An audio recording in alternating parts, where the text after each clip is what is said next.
Bueno, pues vamos a informar, como todos los martes, sobre la situación de salud, en especial lo que se está haciendo para enfrentar la pandemia y todo el plan de vacunación.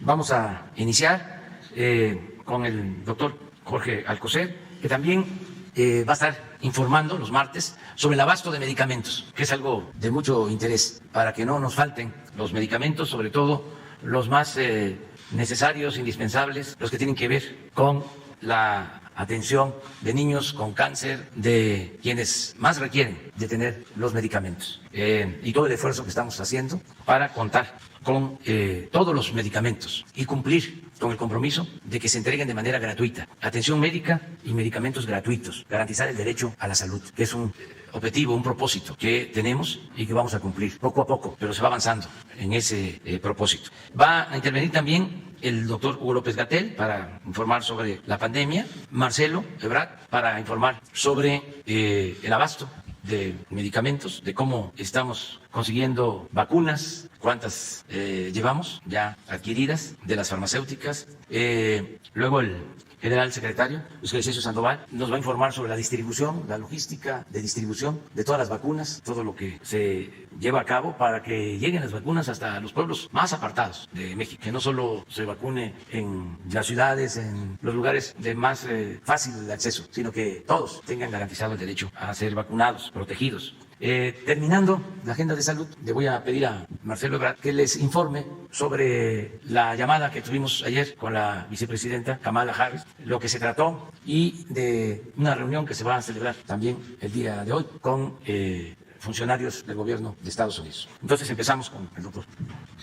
Con su permiso, señor presidente, muy buenos días tengan todas y todos ustedes. Como ya informó el señor presidente, este es un tema importante para toda la población. Le hemos dado seguimiento, como ustedes saben, desde hace varias semanas, y hoy seguimos informando los avances, no tanto en la adquisición, sino en la llegada del sectorial de los medicamentos. Les hemos notificado en la primera imagen, si pueden por favor, sobre los medicamentos oncológicos, ustedes ya conocen esto, y los 22 diferentes tipos por especialidad médica que están en la gráfica de pasteles. Les recuerdo, como se ve en la tabla, que la demanda del sector salud incluyó 1.840 claves, y al día de ayer se han recibido cerca de 32 millones de piezas de medicamentos e insumos que requiere todo el sector salud. En la siguiente tabla, que ya es familiar para ustedes, también del lado izquierdo se presentan en la primera columna órdenes de suministro de insumos médicos por cada una de las instituciones que están consideradas y que han trabajado continuamente en esta búsqueda sectorial de medicamentos. Y como pueden ver en la columna del lado izquierdo, también en medio, el 2 de agosto, les informamos hace 8 días, se habían recibido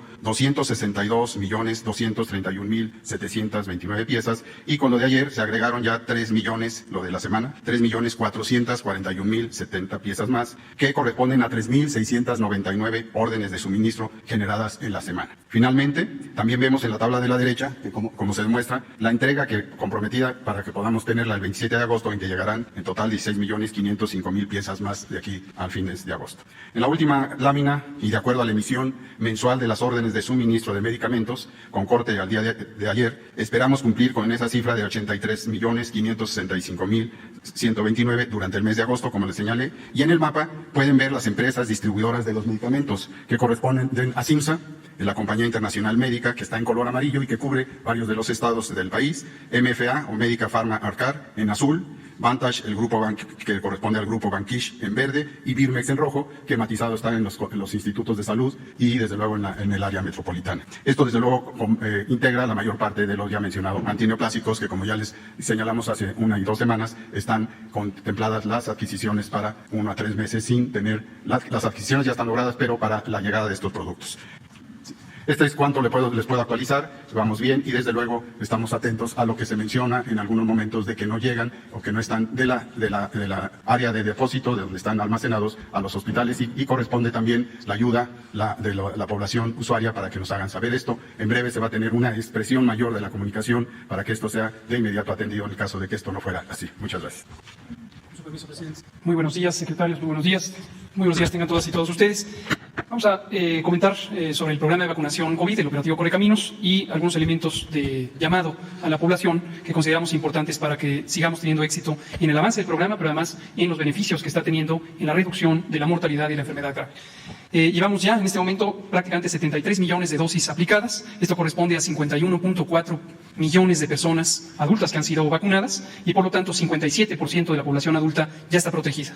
La 54% son esquemas ya completos, tienen las 2 dosis o la única dosis en los esquemas de 1 dosis, y 46% son esquemas de reciente inicio. Lo que se puede notar es un gran entusiasmo, una gran afluencia de las personas de 30 a 39 años y también de 18 en adelante, 18 a 29 años, que representan el grupo de edad o los grupos de edad de las personas adultas de mayor número, y esto es muy alentador. Pero seguimos haciendo un llamado a que aquellas personas adultas de cualquier edad que no se hayan vacunado se vacunen. Y el llamado especial que hacemos hoy es a las mujeres embarazadas. Desde hace varias semanas, meses, concretamente el 11 de mayo, abrimos la vacunación a mujeres embarazadas, precisamente porque se reconoce, en México se identificó, también en otros países del mundo, un mayor riesgo de complicaciones por COVID-19 en mujeres embarazadas. Y las vacunas son seguras para la mujer embarazada, son seguras para el niño o niña en formación. Recordamos esto porque hemos percibido cierta renuencia de mujeres embarazadas a vacunarse, o incluso de sus médicos y médicas a recomendarles la vacuna. Es muy importante que se vacunen, eso ayuda a protegerles cuando están en un estado biológico de especial susceptibilidad a las infecciones. Entonces, por favor, mujeres embarazadas que tengan 10 o más semanas de embarazo, vacúnense contra la COVID-19, esto ayudará a protegerles. Y vamos a mostrar, si es tan amable, dos gráficas que muestran de manera visual el efecto positivo de la vacuna en reducir la mortalidad por COVID y también la propia enfermedad. En esas dos gráficas, lo que vemos del lado izquierdo es la segunda ola de COVID, del lado derecho la tercera ola de COVID en México, y lo que se ve en cada una de las barras de estas pirámides son los primeros 50 días de la segunda y de la tercera ola. Arriba está el día 1, abajo está el día 50. De modo que conforme progresan los días, se puede ver que van aumentando los casos, que están en la parte oscura de la gráfica, y las defunciones, que están en la parte clara de la gráfica. Y es a simple vista notorio cómo la tercera ola tiene una menor proporción de personas que pierden la vida en todas las edades, y particularmente en las edades mayores es donde vamos a ver que se disminuyó esta mortalidad. Entonces estos son 50 días, segunda ola, tercera ola. Y en la última gráfica que presentamos a continuación, ahora está ordenado por edad. La columna de hasta arriba son los niños y la columna de hasta abajo son personas de 80 años y más. Cada columna son 5 años de edad. Igual, lado izquierdo, segunda ola, lado derecho, tercera ola. Y lo que pueden ver es que se redujo muy sustancialmente la mortalidad en todas las edades, particularmente en las edades donde era más importante la mortalidad, que son 60 y más.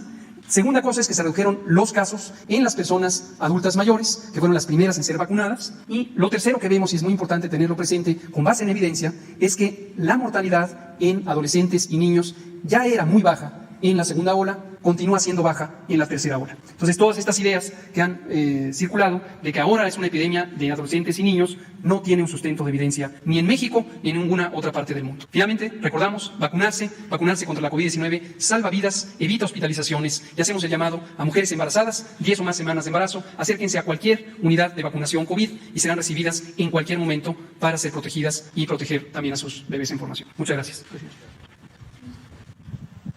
Con su permiso, señor presidente. Muy buenos días a todas y a todos. La siguiente, por favor.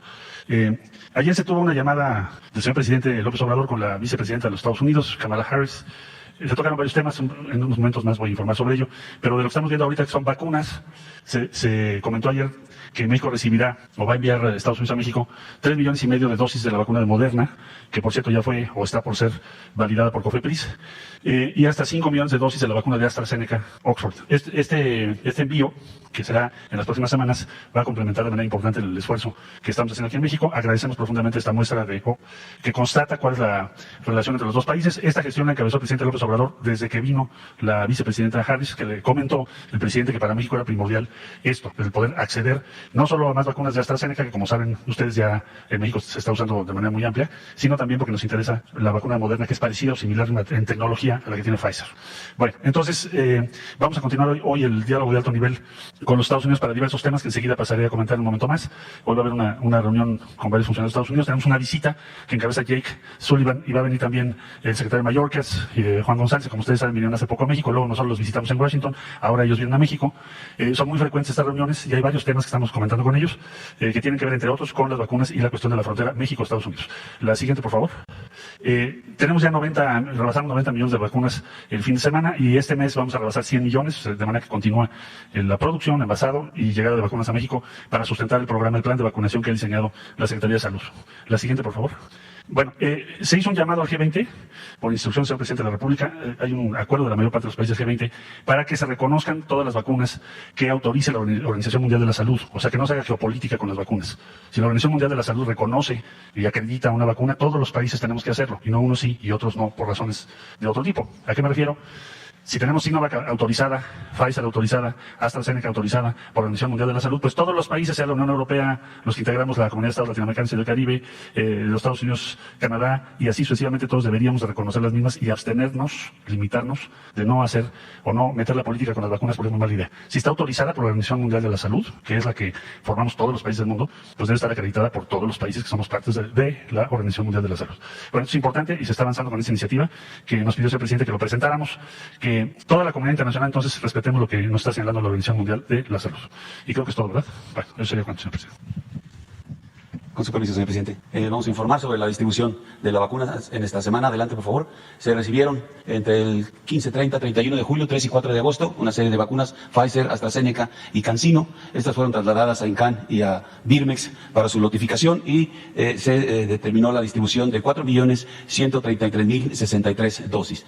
Estas dosis fueron distribuidas por vía aérea y vía terrestre. Por vía aérea, con aviones de la Fuerza Aérea Mexicana, un total de 1.390.553 dosis. Estas se distribuyeron el jueves 5 de agosto y el lunes 9 de agosto. El día 5 se establecieron dos rutas con aeronaves de la Fuerza Aérea. La ruta 1 cubriendo Tamaulipas, Nuevo León, Coahuila, Chihuahua y Sonora. La ruta 2 cubriendo Quintana Roo.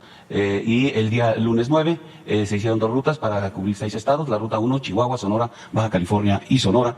Y en la ruta 2 en Chiapas y Yucatán.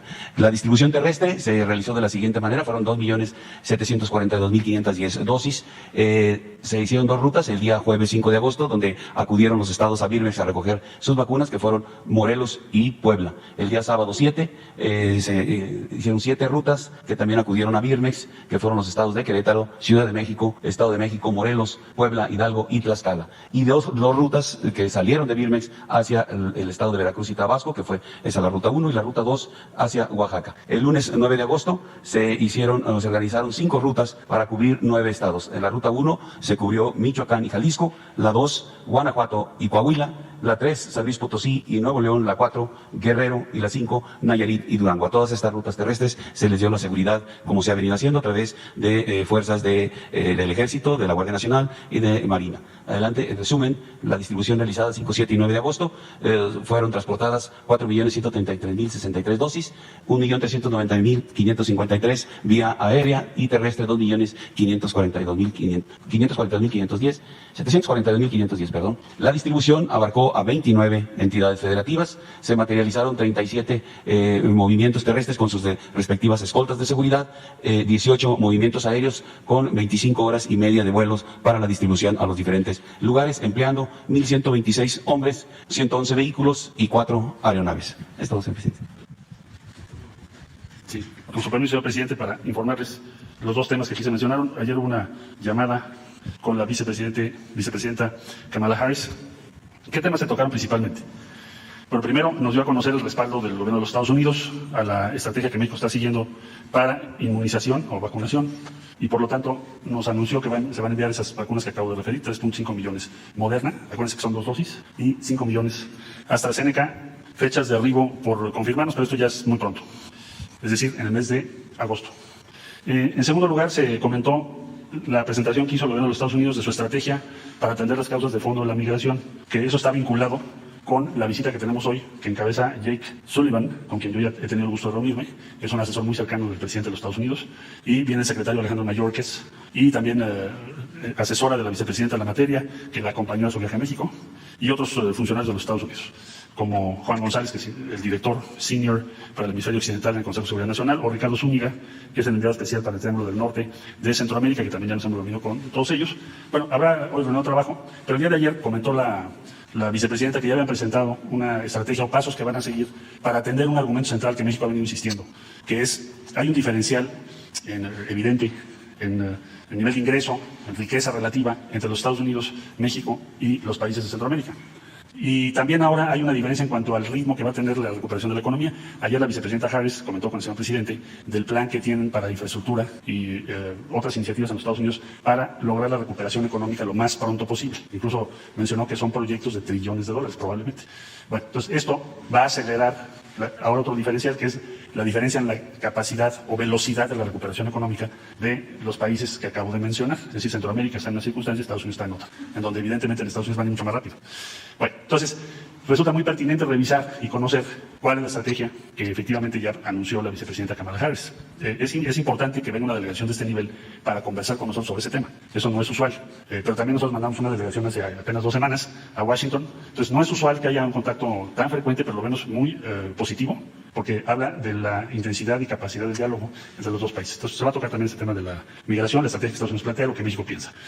Luego, el otro tema también que es muy importante tiene que ver con la frontera, porque México ya, como ustedes saben, se ha venido informando aquí en la mañanera, tuvo un avance muy importante en la vacunación en toda la frontera norte, y vamos a dialogar con el secretario Mayorkas, que es quien tiene a cargo este tema, para ver cuándo podemos reabrir lo que son las actividades que ellos consideran que no son esenciales, reabrir una actividad o un flujo normal. Eso es lo que se quiere hoy también conocer. Ya se tuvo una reunión, hoy vendría siendo pues una reunión más, pero vamos a ver qué es lo que nos dice.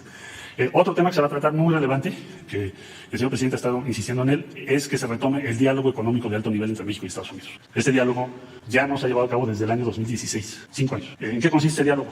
Bueno, ustedes recordarán que cuando vino la vicepresidenta, el presidente López Obrador le dijo, a México le importa mucho que hagamos una estrategia común de recuperación después de la pandemia, o si no ha terminado la pandemia, pues cuando estemos saliendo de la pandemia por merced a la vacunación. Entonces ese diálogo se va a llevar a cabo en los primeros días de septiembre, ya muy pronto, y es otra materia de las que hoy vamos a hablar. De parte de México está participando de manera muy destacada, por supuesto, la Secretaría de Economía a cargo de Tatiana Cloutier, la Cancillería que apoya este diálogo, que evidentemente es crucial para México, la Secretaría de Hacienda y Crédito Público, y probablemente habrá desde luego otras dependencias que participen. Entonces, ¿cuál es el objetivo, en síntesis, de ese diálogo de alto nivel? Compartir cuál es la visión que tenemos de los próximos 3 años de ambos gobiernos, qué debemos hacer para mejorar la infraestructura entre los dos países, acelerar el crecimiento económico tanto en México como en Estados Unidos, y en particular el énfasis en la zona sur de nuestro país, que también sea incluida pues en las iniciativas que podamos tener junto a los dos países. Va a ser para septiembre, aquí es pronto. Todo esto que estoy explicando ahorita son los temas que ayer, de manera pues corta pero sustanciosa, pudo conversar el señor presidente de la República con la vicepresidenta Harris, y que hoy vamos a tener la plática con los funcionarios que yo les acabo de referir, que solo mencioné a quienes encabezan, pero es una delegación de 8 altos funcionarios de los Estados Unidos que estarán el día de hoy en la Cancillería. Vamos a tener una especie de una comida a las 2 de la tarde. En la tarde, Jake Sullivan va a tener, junto con su servidor, una breve entrevista con el señor presidente, un saludo, pues una deferencia, dado que es el funcionario de más alto nivel que viene, con la representación del presidente de los Estados Unidos. Va a visitar al señor presidente aquí a Palacio, en la tarde, como a las 6:30 o 7 de la noche. Y tendrán ellos diferentes reuniones, pues también van a tener una reunión o una conversación con la secretaria de Economía. Entiendo que van a hacer una visita también al secretario de Hacienda, que es una visita de cortesía, y la reunión sustantiva será en la Cancillería de 2 a 4 de la tarde aproximadamente, con los temas que acabo de referir. Cuando termine la reunión, pues les daremos a ustedes a conocer qué avances se tuvieron, una vez que también el señor presidente haya recibido al señor Sullivan. Entonces, sintetizo, resumo. Pensamos que estamos en un muy buen momento en la relación con los Estados Unidos. Los temas que México ha planteado se están atendiendo. Los temas que a Estados Unidos le preocupan también los hemos tomado en cuenta, por supuesto, y pues así es como se construye una buena relación con respeto entre ambas partes. De mi parte sería cuanto, señor presidente. A ver, sobre el tema de... Sí, buenos días, señor presidente. Felipe Fierro, tiempo.com.mx y Puente Libre. No sé si el señor secretario pudiera precisarnos exactamente de qué se trata este diálogo, es decir, cuáles son las estrategias, un plan Marshall o bien una modificación en aranceles, alguna reclasificación en materia migratoria, apertura de algunas áreas económicas, renovación de deuda. Exactamente de qué se trata. El diálogo económico de alto nivel con los Estados Unidos tiene como propósito, el primer objetivo estratégico de celebrarlo cada año, que ahora lo vamos a retomar, es compartir las prioridades de ambos países que tienen alguna implicación bilateral. Ustedes comprenderán, y es evidente, que si el 80% de nuestra actividad comercial es con los Estados Unidos, pues hay muchos temas que conversar. Para la agenda que se está preparando, la Secretaría de Economía la ha venido trabajando, y la parte esencial está destinada por parte de México. La prioridad de México, ¿cuál sería? Las cadenas de valor que podemos integrar entre México y Estados Unidos, después de la experiencia que tuvimos en la pandemia, y las nuevas iniciativas que vienen en los próximos años de cómo va a evolucionar la economía y qué papel va a tener Norteamérica en ello, que también el presidente ya lo ha comentado varias veces aquí en este foro. Entonces, ¿esto qué quiere decir? Por ejemplo, el presidente de Estados Unidos, y en eso evidentemente México va a participar, está planteando que se acelere la transición de vehículos de combustión con combustibles fósiles a eléctricos. Bueno, pues en México tenemos una planta, una industria automotriz enorme. Entonces, evidentemente a nosotros también nos interesa participar y que seamos, entre los diferentes países de Norteamérica, que somos Canadá, Estados Unidos y México, seamos los que tengamos el avance más significativo a nivel mundial, como hoy ya está ocurriendo, porque la empresa norteamericana Tesla es la número 1 en ventas de vehículos del mundo, ya no es Toyota o Volkswagen. Entonces, los cambios tecnológicos que ha habido hacen que vaya cambiando pues el mercado. Va a haber muchos efectos de eso también ahora, después de la pandemia. Por ejemplo, el comercio electrónico ha crecido exponencialmente respecto a lo que era antes. Entonces, tenemos que prepararnos entre ambos países. Hay varios temas que tenemos que conversar. La infraestructura en toda la frontera tenemos que mejorar aceleradamente, porque ya el tránsito, el tráfico que tenemos entre México y Estados Unidos es el más importante del mundo y va a seguir siéndolo. No solo va a seguir siendo, va a crecer aceleradamente. El tema, por ejemplo, de las vacunas que estamos viendo, bueno, tenemos que ampliar las capacidades de México junto con Estados Unidos para ampliar la producción en nuestro país. Entonces, todos estos temas que te acabo de referir de manera un poco sintetizada, los está conduciendo la Secretaría de Economía. ¿Implicaría financiamiento por parte de Estados Unidos para proyectos de infraestructura completamente, carreteras, aeropuertos, ferrocarriles? Vamos a tener, ahí es uno de los planteamientos que vamos a hacer, que es retomar lo que fue el espíritu original del Banco de América del Norte, que como ustedes recordarán se logró ahora fondearlo cuando fueron las negociaciones del Tratado de Libre Comercio, su nueva versión. Se acordó que se va a fondear, pero vamos a ver esto en el marco de esa reunión, de ese diálogo, porque es una de las preocupaciones que México tiene. Para poder ir a la misma velocidad, pues necesitamos también tener más recursos en la zona fronteriza. Yo creo que es un diálogo que va a ser muy productivo, que el presidente nos ha pedido que organicemos. Sabemos que ocurrirá en septiembre, los primeros días de septiembre. Daremos ya detalles por parte de la Secretaría de Economía y Relaciones Exteriores, pero la agenda la está organizando la Secretaría Tatiana Cloutier y seguramente habrá muchos temas importantes. No, entonces es algo como el plan Marshall o Alianza para el Progreso. No tiene que ver con eso, esto es otra cosa, esto es como la actualización del tratado. Ya estamos en otra etapa en donde interesa mucho que México y Estados Unidos se entiendan económicamente hacia el mediano plazo. ¿Se va a modificar el tratado? No tendríamos por qué, esa es una negociación que ya concluyó. Pero estás en otra etapa, no sé si desde 2016 no se había hecho este diálogo. Entonces México va a plantear sus prioridades y pensamos que el hecho mismo de que se realice este diálogo habla de que México y Estados Unidos van a caminar juntos para acelerar el desarrollo económico de ambos países. Finalmente, señor secretario, Estados Unidos ya abrió, o más bien, Estados Unidos y Canadá ya abrieron sus fronteras libremente. México no. Exactamente cuál es el problema. Ya lo han tratado muchas veces, pero como que no se entiende exactamente cuál es el problema. ¿Por qué no hay libre tránsito? Estados Unidos, ahora que surgió el tema, primero hay que ver que las fronteras son muy distintas. Tampoco tienen una apertura completa, o sea, sigue habiendo muchas restricciones. Pero en el caso de México y Estados Unidos, hoy vamos a tratar ese tema y vamos a escuchar qué es lo que nos dice el secretario Mayor, que es con quien pues a eso viene. Y además le agradecemos que venga a eso, entre otras cosas, a hablar de ese tema. Y hoy lo sabremos, se los daremos a conocer más tarde. Muchas gracias. Hasta donde entiendo sí, pero tendremos que ver en estos próximos días cuáles son las condiciones específicas. Muy bien, a ver, vamos. 3-2. ¿Me permites antes? Es que sí. Quiero expresar mi solidaridad con la periodista Azucena Uresti por la amenaza que recibió de una de las organizaciones de la delincuencia. Quiero decirle que cuenta con nosotros desde que me enteré de instrucciones para que se le atendiera. Ya se estableció comunicación con ella. El subsecretario Alejandro Encinas la atendió y ya se estableció un mecanismo de protección. Repruebo completamente esas amenazas. No admitimos que se actúe de esa forma. Y vamos a proteger a Azucena y vamos a proteger a todos los mexicanos. Es nuestra responsabilidad, la protección de los mexicanos, que no sean dañados, que no sean intimidados, que no sean amenazados por nadie. Y solo recordar que nosotros estamos combatiendo en los hechos la corrupción y la impunidad. Ya no hay, como era antes, protección para ningún grupo de la delincuencia de cuello blanco o de la delincuencia organizada. Ya la autoridad no está al servicio de las mafias. De modo que reitero mi solidaridad a esta periodista, Azucena Oresti, y a todos los periodistas, con la garantía de que siempre nuestro gobierno va a proteger a quienes llevan a cabo este oficio, quienes se dedican al noble oficio del periodismo, y a todos, dirigentes sociales y a todos los ciudadanos. Es nuestra responsabilidad y la asumimos. Quería yo dejar de manifiesto este apoyo a esta periodista del periódico Milenio, de la radio y de la televisión y del periódico. Vamos a estar junto a ella, apoyándola, protegiéndola. No está sola. Eso es todo lo que quería comentar. Muy bien, vamos con esos comentarios. Gracias. Buenos días.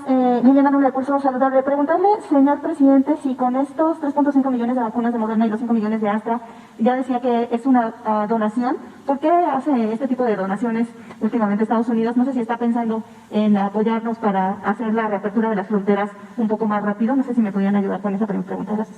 Bueno, siempre ha habido una actitud solidaria del gobierno de Estados Unidos. Desde las primeras conversaciones que tuve con el presidente Biden, le traté el tema de las vacunas y ofreció atender nuestra petición. Pasó el tiempo y nos entregaron 1.350.000 de Johnson & Johnson y se volvió a solicitar apoyo.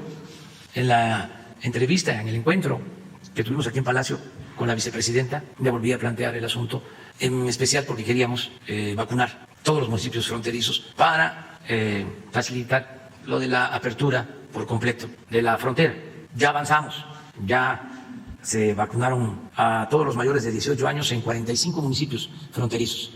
En Baja California, con una dosis de Johnson & Johnson, todos. Ya están en Baja California, en Tijuana, en Mexicali, igual que como están vacunados del otro lado de la frontera, en California. Y también en municipios de Sonora, y hasta ahí nos alcanzó la vacuna Johnson & Johnson. Y a partir de ahí empezamos a utilizar la Pfizer y se terminó ya de vacunar. Hasta Matamoros, toda la frontera. Ahora estuve en Ciudad Juárez y se aplicaron en una semana cerca de 500.000 vacunas. Y ya se tiene el plan para la aplicación de la segunda dosis, que yo creo que en una semana, en 10 días, se comienza a aplicar. Y a más tardar en un mes, se tiene con 2 dosis toda la frontera, completamente, después de 18 años. Entonces, ahora, ayer me informó la vicepresidenta de que habían tomado esa decisión de ayudarnos con estas vacunas, que son 8.500.000 dosis. Por cuestiones de forma y de estilos, pues no se pregunta, ¿no?, en calidad de qué vienen las vacunas, o por lo general son donativos, pero como lo mencionó Marcelo, vamos a esperar. De todas maneras, agradecemos el gesto y yo pienso que sí van a ser donadas las vacunas. Con esto, pues vamos a seguir avanzando en la vacunación. Ellos están ayudando. Son acciones humanitarias, son muestras de solidaridad. Lo mismo estamos haciendo nosotros con otros países. Estamos ayudando, enviando vacunas a Guatemala, Honduras, El Salvador, Paraguay, Jamaica, Bolivia, Belice, y vamos a seguir ayudando. Por ejemplo, en todos estos países se mandaron vacunas para una dosis y ya estamos programando entregarles las segundas dosis. Entonces debe de prevalecer esta actitud solidaria y lo agradecemos mucho del gobierno de Estados Unidos. Gracias, señor presidente. Y en un segundo tema, ayer la doctora Claudia Sheinbaum presentó el programa Salud en tu Vida, Salud para el Bienestar. Quisiera saber de qué manera el gobierno federal va a apoyar este proyecto de manera local y también conocer si este mismo se va a tomar como ejemplo para llevarlo a toda la República y que todos los demás estados hagan copia social con este programa, que me parece interesante para buscar reducir los índices tan elevados y la prevalencia y incidencia de la obesidad, la diabetes y la hipertensión en el país. Que es muy bueno el programa y que lo presentó ayer en una reunión que tuvimos con el sector salud y pues coincide con lo que se está haciendo en otros estados y lo que está haciendo el gobierno federal. Y yo creo que es lo básico, lo elemental, el que se opte por prevenir en vez de curar, que tenemos que curar, pero lo mejor es que la gente no se enferme, que no nos enfermemos. Y para eso ayuda mucho el cuidado que tengamos en la alimentación, que nos alimentemos bien, que como lo hemos dicho varias veces, no significa comer cosas extravagantes, exóticas, caras, sino comer todo lo que nos nutre vitaminas, que hay muchas vitaminas en las frutas. México es de los países que tiene más frutas en el mundo, de todo tipo de frutas, y son vitaminas. Proteínas, que no solo se obtienen comiendo carne de res, de cerdo, de pollo, se obtienen también del frijol. Y carbohidratos. Tenemos un alimento extraordinario, que es la tortilla, que se hace con el bendito maíz. Con el maíz se hacen muchísimos platillos y es muy sano. Entonces, comer bien, no consumir productos chatarra que dañan mucho, hacer ejercicio, todo eso es muy importante. Y los que por cuestiones hereditarias o por otras causas ya tienen hipertensión, diabetes, otras enfermedades, pues que sean atendidos. Es muy importante el que se pueda atender pronto un infarto, porque se puede salvar la vida de una persona infartada si se atiende pronto, si no se tiene el medicamento, si no hay manera de trasladar a un infartado a un centro de salud, a un hospital donde exista un medicamento y luego a un hospital donde pueda ser atendido, incluso intervenido, pues entonces se pierden vidas. Además de los que fallecen, lamentablemente, por COVID, pues hay muchos fallecimientos por infarto en el país y por otras enfermedades. Entonces, lo que está haciendo el gobierno de la ciudad es muy bueno y es acorde con lo que lleva a cabo el sector salud del gobierno federal y lo que ya están llevando a la práctica en otros estados de la República. Entonces, nosotros vemos muy bien estas iniciativas. Finalmente, señor presidente, el viernes pasado, cuando se dio a conocer el semáforo de riesgo epidemiológico, hay por ahí una diferencia, no sé si es correcto utilizar esta palabra. La Secretaría de Salud hace la recomendación de que la Ciudad de México debería estar en semáforo rojo, pero el gobierno local, con la autonomía que le corresponde, dice que estamos en semáforo naranja. Aprovechando que están aquí tanto el doctor Alcocer como el doctor Gatell, no sé si sería muy atrevido si me pudieran apoyar ellos platicándonos cuál es la diferencia que existe o por qué se dio esta circunstancia, porque la población está o estamos confundidos. De pronto llegas a algunos lugares y hay pegados dos tipos de semáforos, entonces hay qué es lo que se tiene que hacer al respecto, porque faltan 2 semanas para continuar con este semáforo. Gracias. No hay diferencias de fondo. Ya se decidió, porque corresponde al gobierno de la ciudad, que se tiene semáforo naranja, y eso es lo que se está llevando a cabo. Lo importante es que no hay tantas restricciones, porque lo cierto es que ya es el momento de que nos cuidemos, de que nosotros mismos nos cuidemos. La pandemia sacó, en algunos casos, el afán autoritario, el propósito de imponer. Bueno, se llegó a decretar hasta toque de queda. Les comentaba yo en una ocasión que en un estado de la República se abrieron los restaurantes, pero a los adultos mayores solo les permitían ir al restaurante hasta las 5 de la tarde. Y cosas así, ¿no? Es como lo de la escuela. No quieren que vayan los muchachos a la escuela, pero ¿cómo sí podemos ir a los centros comerciales por otras actividades? ¿Por qué no a la escuela? Entonces, hay que darle su lugar a la gente. El pueblo es mayor de edad. No hay que estarlo tutelando y mucho menos estarle diciendo está prohibido esto o no hagas esto. Nada por la fuerza, todo por la razón y el derecho. Y claro que hay discusión en el gobierno, hay discrepancias en todos lados del gobierno, y está permitido, no está prohibido, porque es un gobierno democrático, no es un gobierno autoritario. Pero ya se resuelven las cosas siempre poniendo por delante el interés general.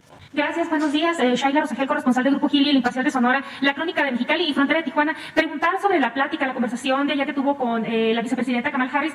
Se comentó como posible fecha de reapertura de la frontera el 21 de agosto. Esta es mi primera pregunta. Si se puso sobre la mesa esta fecha y también sobre la conversación que van a sostener con el señor Mayorkas. ¿Qué argumentos va a poner México sobre la mesa para convencer sobre esta reapertura? ¿Cuáles han sido las pérdidas económicas de que esté cerrada la frontera terrestre desde marzo del año pasado? No sé si tenga el canciller estos datos para ambos lados de la frontera. Sería mi pregunta. Bueno, yo le traté el tema. Hablamos de la vacunación y de la importancia de abrir la frontera, que nos interesa mucho. Y ella, la vicepresidenta Kamala Harris, coincidió. Me expresó que también a ellos les importa el que se abra por completo la frontera, pero que se tienen que ver algunos asuntos, ¿no? Noté que hay voluntad de parte de ellos, no hay la decisión de cerrar o de mantener abierta solo parcialmente la frontera, solo para cuestiones básicas, fundamentales. Lo expresó. Fue una muy buena conversación. Es una servidora pública, una funcionaria del gobierno de Estados Unidos, vicepresidenta de Estados Unidos, muy sensible, muy respetuosa, muy eficaz. fue muy buena la plática de ayer. Entonces, ya los detalles se van a tratar hoy. Esta plática telefónica fue como una introducción, como un prólogo a la reunión de hoy, donde ya se van a ver los asuntos a detalle y hoy mismo se va a informar, terminando la reunión. No sé si el canciller nos pueda comentar un poco sobre cuál va a ser la propuesta de México en concreto al señor Mayorkas para la reapertura, qué argumentos, y sobre las pérdidas, si tienen datos de cuánto ascienden las pérdidas de que esté cerrada la frontera terrestre a las actividades no esenciales. Sí, pues. Con mucho gusto. Bueno, hay diferentes estimaciones de la Secretaría de Economía por lo que hace a México, pero la afectación principal es a Estados Unidos. O sea, el impacto mayor, y esa cifra no la podemos calcular fácilmente, pero digamos que sí tenemos argumentos por el lado económico, que es el fondo de tu pregunta, para hacerles ver la conveniencia de que ya se regularice la situación. Claro está que los contagios que crecieron tanto allá como acá nos dificultó en este último mes poder avanzar más rápido a la reapertura. Entonces, ¿qué vamos a compartir en la reunión? Vamos a compartir que México tiene un avance muy notable en la vacunación, tal cual lo dijo el presidente López Obrador, porque si no tuviésemos esa vacunación, pues es muy difícil que pidamos que se regularicen las circunstancias. Entonces ya la tenemos, inclusive en algunas ciudades estamos por encima del promedio que ellos tienen. Entonces pienso que tenemos buenos elementos, tanto por el lado económico-comercial como por el lado de la cuestión de salud, para que ellos consideren acelerar esto. Hay dos modalidades, ya ellos sabrán qué es lo que van a hacer, si lo van a hacer, digamos, cambiando las actividades que se consideran esenciales, es decir, ampliando las actividades permitidas, o si lo van a hacer de otra forma, pero eso ya le corresponde a ellos. Entonces, el que venga hoy el secretario Mayorkas nos da la posibilidad de dialogar directamente con el titular, con el responsable, y vamos a aprovechar la reunión para plantearle estos elementos. ¿Se descarta que se pudiera reabrir el 21 de agosto o hay alguna fecha probable? El 21 de agosto yo lo vería muy pronto, no creo que sea factible, sería alimentar una expectativa que no tenemos fundamentos para decir que se va a llevar a cabo. No lo veo tan próximo como el 21 de agosto, pero sí esperaríamos que hoy nos puedan dar una respuesta de qué pasos se tomarán para que lo más pronto posible, después del 21 de agosto, se pueda reactivar la economía de la región fronteriza. Muchas gracias. En otra pregunta, presidente, me gustaría saber cuál es su opinión sobre los resultados en Tokio por los atletas mexicanos. Se estimaba que se iban a traer 10 medallas, se trajeron 4. ¿Cuál es su diagnóstico del deporte en México y qué va a hacer el gobierno para mejorar el deporte? Bueno, yo quiero expresar mi reconocimiento a la delegación que nos representó en Tokio. Ellos hicieron todo su esfuerzo, se aplicaron a fondo, merecen respeto y los resultados pues tienen que ver con una serie de factores. No se puede culpar a los deportistas. Repito, ellos se aplicaron y vamos a recibirlos bien. Voy a reunirme con ellos, se les va a entregar un reconocimiento a cada uno. Los que, no voy a presumir, pero los que hacemos deportes, los que jugamos béisbol o fútbol, los que boxean, los que corren, pues saben de que pues es una competencia, a veces se gana, a veces no. Así es el deporte, hay una serie de factores. No es ganar siempre, lo importante es seguir practicando el deporte, no rendirnos, son procesos. Entonces vamos a seguir ayudando en todo lo que tiene que ver con el deporte, lo estamos haciendo. El deporte que se practica en los pueblos, en las colonias, en los barrios, y el deporte profesional de alto rendimiento, vamos a seguir apoyando el deporte, porque no solo son medallas, acabamos de hablar de que el deporte es medicina preventiva, todos tenemos que ser campeones en eso y obtener medallas. Entonces sí, vamos a seguir ayudando e impulsando el deporte, y yo les mando a todos los participantes un abrazo y mi reconocimiento.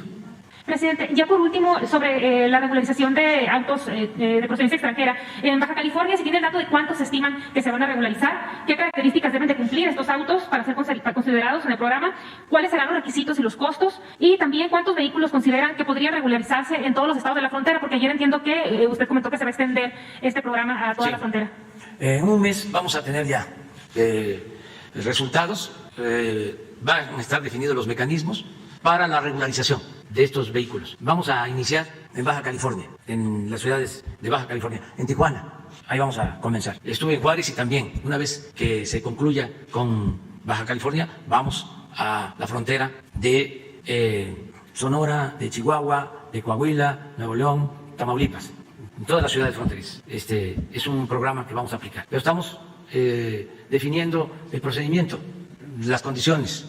Ya planteamos que lo tenemos que hacer por seguridad. Ahora en Juárez me planteó un compañero de ustedes, una compañera, que los vehículos que se utilizan para cometer delitos en un porcentaje considerable, habló del 70%, son carros irregulares y no se sabe a quién responsabilizar. Entonces, por seguridad necesitamos tener este registro, este padrón. Y también porque hay mucha gente en la frontera que no tiene para comprar un vehículo nuevo de agencia y con esos vehículos que son más baratos, pues se mueven, van a su trabajo, llevan a sus hijos a la escuela y ese es otro elemento también a considerar. Entonces estamos viendo todo esto y escuchar también a los distribuidores, los que se oponen para llevar a cabo un programa lo más consensado posible. Pero sí va a haber una respuesta. Es que estamos viendo esto en la Secretaría de Economía, que es a la que corresponde. Pero ya tiene que haber respuesta en un mes. Es como el caso del gas del bienestar. Dije 3 meses, ya han transcurrido como 1 mes y medio. Creo que antes de 3 meses ya van a estar distribuyéndose cilindros de gas en la Ciudad de México, del gas bienestar. A ver, compañero. Gracias, buenos días, presidente, buenos días a todos. Precisamente sobre el tema del gas, presidente, el día de hoy en Reforma publicamos un reportaje que evidencia cómo compañías gaseras y sus comisionistas, esta última franja o último tramo de la distribución del gas LP, están vendiendo cilindros ordeñados hasta el 43% menos del producto que deberían vender, presidente. Preguntarle qué reporte tienen sobre este tema de los cilindros ordeñados y si considera que pudiera ser una consecuencia indirecta de este tope que pusieron a los precios en el gas LP, presidente. No, yo creo que siempre ha habido esa queja de que el gas no alcanzaba para muchos días. Eso siempre se ha padecido, desgraciadamente. Entonces, no es un asunto nuevo. No es que, como se puso un precio máximo, ahora se están cobrando a la mala, no llenando los cilindros. De todas maneras, vamos a seguir inspeccionando y se tiene que resolver este asunto. El gas bienestar, además de que se va a ofrecer a un precio justo, va a llevar la garantía de que va a entregarse completo. Ese es el compromiso que se está haciendo. En el caso de las gaseras que ya están operando, ¿podrían ampliarse los operativos para verificar que efectivamente se den los cilindros completos? Sí, porque no es nada más el precio, sino también el que alcance el gas, o sea, que esté completo el cilindro, de 20, de 30 kilos. La gente lo sabe y tampoco nos podemos apresurar a decir que ya están entregando cilindros con la mitad, porque no es así. Hay que esperar un poco. No es que se estén desquitando estos gaseros con el consumidor a partir de este tope en los precios. No. Yo incluso quiero hasta agradecerles porque cumplieron. Sí hubo una disminución de precio. Y esto ayuda, y eso es lo más importante, a la economía popular. Eso es lo principal. Pero también ayuda para que no se dispare la inflación. ¿Por qué no vemos lo de ayer, del precio del gas? No puede ser que bajaron y que de inmediato dieron la orden. A ver, no llenen los cilindros. Sería mucha perversidad y tenemos que confiar pues, en la gente, porque si no confiamos y pensamos que todos son malos y que todos son corruptos y que todo está podrido, pues no. Hay empresarios con dimensión social y sobre todo trabajadores, la gente del pueblo. Ya no los hubiesen mandado a decir, porque yo ando en la calle y estoy recogiendo los sentimientos de la gente. Entonces no nos adelantemos. Esto es muy importante.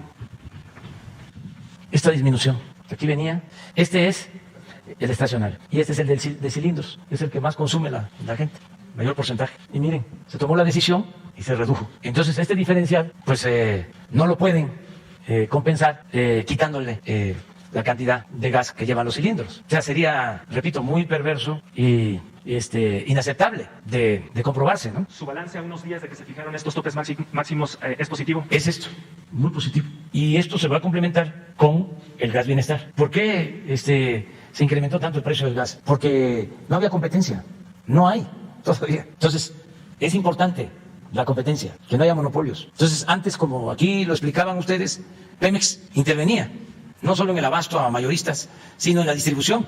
De repente deja Pemex de intervenir, dejan todo al mercado y se vuelven monopolios y se afecta a la población.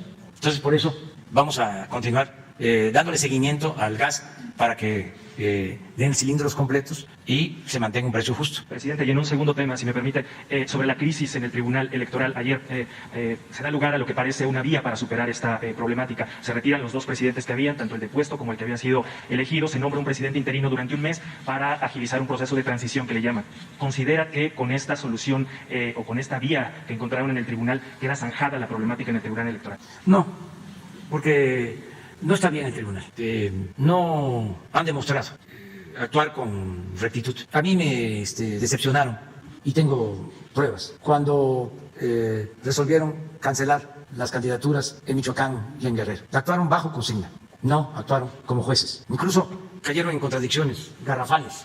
Nada más que ya no hay ninguna otra instancia. Pero recuerdo, primero dijeron que la sanción del Instituto Electoral era excesiva y que no se le podía quitar la candidatura a el aspirante de Michoacán y al aspirante de Guerrero. Entonces regresan el expediente al INE. En el INE vuelven todavía más dura la sanción, porque creo que le agregaron dolo. Entonces la regresan y ellos, en franca contradicción a su primera resolución, resuelven quitarle las candidaturas al aspirante de Guerrero y al aspirante de Michoacán. ¿Qué hubo ahí? Mano negra. Ya llevo yo muchos años en esto, no me estoy chupando el dedo, entonces ya no les tengo confianza. Lo mejor es una renovación, porque la democracia tiene que estar en manos de gente incorruptible, honesta. Ese es mi punto de vista. Desde su punto de vista, entonces, poner a un interino durante un mes no va a servir de nada. No quiero hablar más del tema, porque eso les corresponde resolverlos a ellos. Cuando me reuní con el presidente de la Suprema Corte y me explicó de que no puede ni siquiera la Corte intervenir, porque cuando los nombraron, los volvieron completamente independientes. Claro, independientes del pueblo, no de la mafia del poder, al grado que no puede el Poder Judicial hacer nada. Se supone que dependen del Poder Judicial, pero ellos son completamente autónomos, porque la partidocracia los impuso, además con el apoyo de ministros de la Suprema Corte, porque hasta se les amplió el plazo.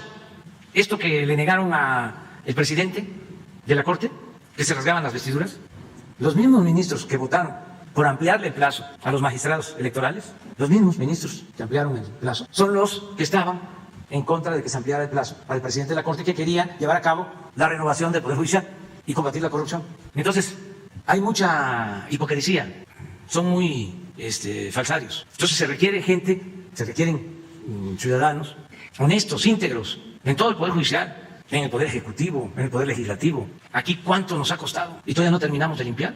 Si desde que llegamos estamos limpiando y no terminamos, pues imagínense cómo está el Poder Judicial, que todavía no han empezado. No han hecho nada por limpiar el Poder Judicial.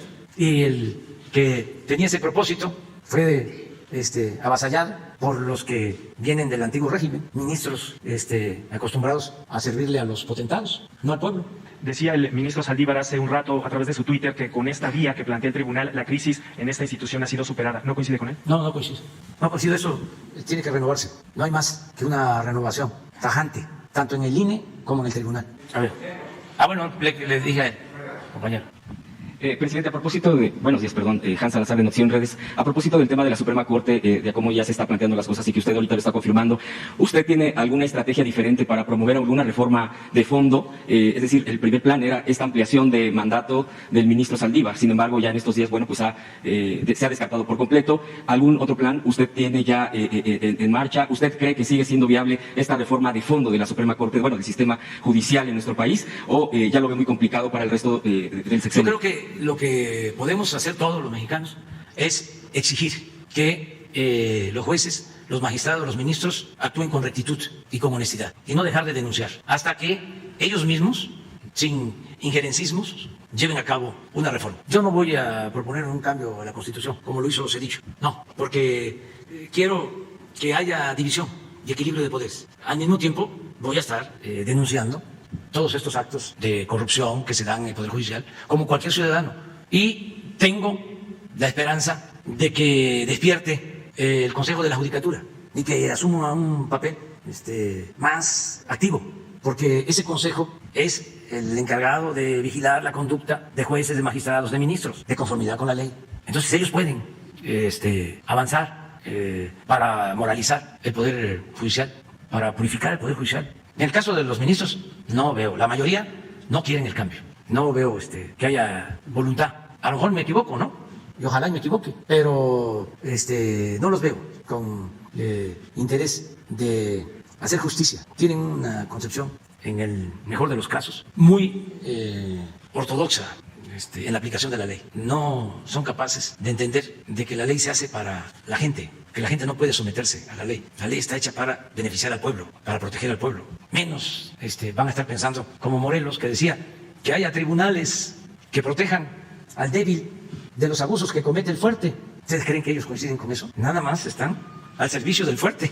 No protegen, no ayudan a los débiles, a los pobres, a los que no tienen agarraderas, no tienen influencia. Parte de la reforma esta que se frenó incluye el que el Poder Judicial tenga más defensores de oficio para el pueblo, que la gente pueda tener abogados que los defienda, sobre todo la gente que no tiene para pagar abogados. Pero ¿a quiénes atienden los ministros? ¿A quiénes atienden los magistrados? ¿A quiénes atienden los jueces? A puro abogado de despachos que cobran muchísimo dinero por defender a sus clientes. ¿Y quiénes son sus clientes? Pues los que tienen mucho dinero. Entonces, ¿quién defiende a la gente humilde? ¿Quién defiende a los pobres? Vean la agenda de un ministro, revisen la agenda de un magistrado, revisen la agenda de un juez. ¿A quiénes reciben? Puro abogado influyente. ¿No se acuerdan de que habían abogados hasta hace poco que eran especialistas en proteger a gente corrupta? Que hasta se anunciaban y eran famosos porque decían que ninguno de sus clientes estaba en la cárcel. O otros que eran magos en el manejo del influyentismo. Ni siquiera hacían un oficio, una denuncia. Tenían ahí sus ayudantes. Ellos se dedicaban a las relaciones públicas y al influyentismo. Y se hicieron inmensamente ricos. Hay abogados en México que son de los abogados más ricos del mundo, de esa forma. Entonces, sí tiene que haber un cambio, pero tiene que darse al interior del Poder Judicial. ¿Usted ya no intentaría una reforma desde el Ejecutivo? No, porque yo tengo que optar entre inconvenientes. Dicen que el que mucho abarca, poco aprieta. Entonces yo voy a lo que más importa al pueblo. Esto es importante, pero no me voy a desgastar en algo que es muy difícil. Pero el electoral sí intentaría esa el reforma. electoral ya planteé de que voy a presentar una reforma, una iniciativa de reforma constitucional. Apenas el presidente del INE, precisamente Córdoba, dijo que sí, pero que ellos sí piden intervenir en esa participación de la reforma. ¿Usted qué opina? Yo presento al Congreso, de conformidad con mis facultades, la iniciativa, y en el Congreso las comisiones correspondientes analizan, hacen consulta y deciden. Para eso están los diputados y los senadores. Yo tengo la facultad de presentar iniciativa y lo voy a hacer. ¿Pero usted cree que Lorenzo Córdoba tenga esa calidad, después de la calidad moral, después de toda esta circunstancia de cómo ha sido catalogado el INE, de participar, intervenir? Pero todos pueden participar. No se le puede negar a nadie la participación. Yo voy a presentar lo que considero se debe de hacer para hacer realidad la democracia en el país y acabar con la simulación de una vez y para siempre y que podamos tener una auténtica, una verdadera democracia. Que no siga pasando esto que se está dando en el Tribunal Electoral. Pero no solo eso, que no suceda lo que pasó en la consulta de hace unos días, que en vez de promoverla, que es su función, su responsabilidad del INE, ¿sí?, se dedicó a bloquearla o a simular de que se llevaba a cabo la consulta, pero con desgano, sin estar convencidos, sin estar conscientes, simulando. Entonces ya no se requiere eso. Precisamente... ya me están hablando. Ok. Rapidísimo, precisamente en este tema dice el INE, siempre y cuando, por ejemplo, para el próximo año, la consulta de revocación, me den el dinero. Si no, no habrá casillas al 100 nuevamente. No, pero no solo eso. Ayer me entero de que se reúnen los senadores de todos los partidos y convocan a un extraordinario para tratar el desafuero de unos de 2 diputados, funcionarios o políticos, pero no incluyen en el orden del día lo de la aprobación de la ley para llevar a cabo la revocación del mandato. La reglamentaria. La reglamentaria. Imagínense cuánto tiempo ha pasado. Ahora resulta que los legisladores no quieren la revocación del mandato, pero todos, en general, o no se han enterado de que hace falta la aprobación de esa ley reglamentaria, porque si no existe la ley reglamentaria, aunque esté en la Constitución, no se va a poder llevar a cabo la revocación del mandato. Y esto es con malas intenciones, o sea, es deliberado. Entonces, qué bien que me pregunta sobre eso, porque aprovecho para hacer un llamado respetuoso a los legisladores de que ya resuelvan a todos, y que se convoque, porque ya ha pasado bastante tiempo, a que se aprueben o no las 2 leyes que están ahí desde hace tiempo. Una, que es la ley reglamentaria para la revocación del mandato. Ahora me pregunto, ¿por qué no quieren que se le pregunte al pueblo? ¿No tiene que ver con la sucesión, presidente? ¿Con ya un tema de sucesión presidencial? No. Tiene que ver con el miedo al pueblo, el miedo a la democracia. No son demócratas. O tiene que ver con que algunos ni siquiera se han enterado de que hace falta la aprobación de esa ley para que el primer domingo de abril del año próximo la gente pueda decidir si me quedo o me voy, si me mantienen la confianza o me quitan la confianza. Entonces, esa es una. Y la otra es que propuse que el presidente no contara con fuero. Aprobaron la reforma constitucional solo para el caso del presidente, porque primero planteé para todos que se quitara el fuero. No pasó, y no pasó, y no pasó. Sí, ahí tenía la iniciativa. Luego volví a insistir hasta que les insinué de que no incluyeran a todos, nada más al presidente, porque es un compromiso que hice y los compromisos se cumplen. Bueno, se aprobó de que el presidente pueda ser juzgado no solo por traición a la patria, sino por cualquier delito, por corrupción y como a cualquier otro ciudadano. Ya está en la Constitución, ya está aprobado, pero falta la ley reglamentaria.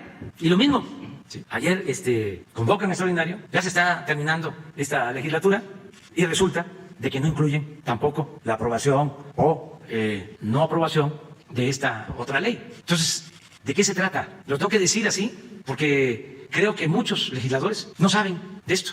Y ahora estoy seguro que le van a pedir a sus coordinadores parlamentarios que les expliquen. O van a buscar dónde están las iniciativas y por qué no se aprueban. Que se activen.